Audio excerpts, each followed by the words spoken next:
the nation was issued with a grim warning as the number of coronavirus infections surge in the UK, raising fears of a second wave. In a TV address to the nation, two of the government's top scientists outlined worrying data that may force new national lockdown restrictions within days. Chief Scientific Advisor Sir Patrick Vallance said the current estimate is that the virus is doubling once a week.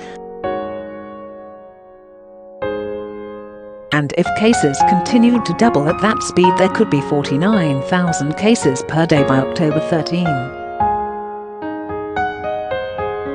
Sir Patrick added that, if this is the case, the daily death toll could exceed 200 by the middle of November, and the increase is not simply due to more testing. England's Chief Medical Officer Professor Prof Whitty has hinted that current social interaction rules which allows groups of up to 6 people from different households to mingle could be tightened. Prof Whitty has urged everyone to work together so as a nation the virus can be tackled, and highlighted 3 things that the public can do. Wear face masks, especially in enclosed environment, and to continue with a strict cleanliness regime which includes washing your hands regularly and maintaining social distancing.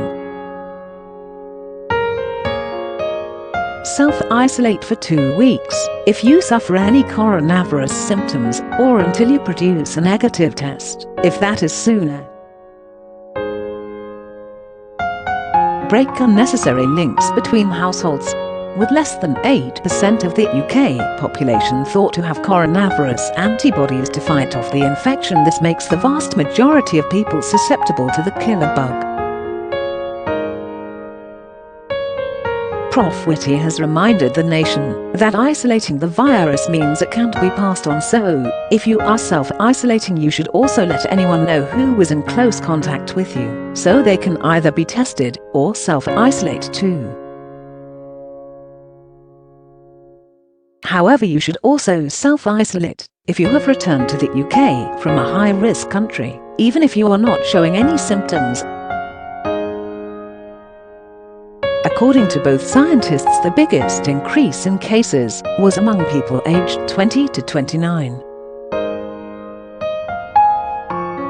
This has prompted Prof Whitty to warn younger people that although they are a low risk, they will meet people who are at a high risk.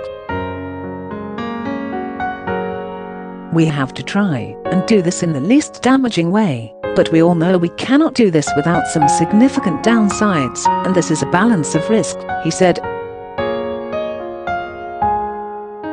If we don't do enough, the virus will take off, and at the moment, that is the path we're clearly on. Prof Whitty added that a continuous investment in the science through drugs, vaccines and diagnostics is also crucial to tackling coronavirus. Sir Patrick said that there was good progress being made on developing a vaccine.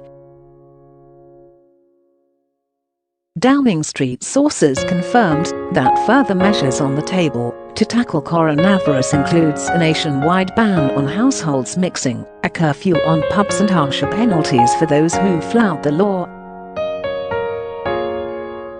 The news comes as there has been a further 11 deaths and 4,368 new cases of coronavirus reported in the last 24 hours, the highest Monday since April 20. Earlier today, the death toll in hospital settings only increased by 12, the highest total on a Monday since mid-July. Statistics in hospitals use a different time frame, hence the difference between the two death tolls.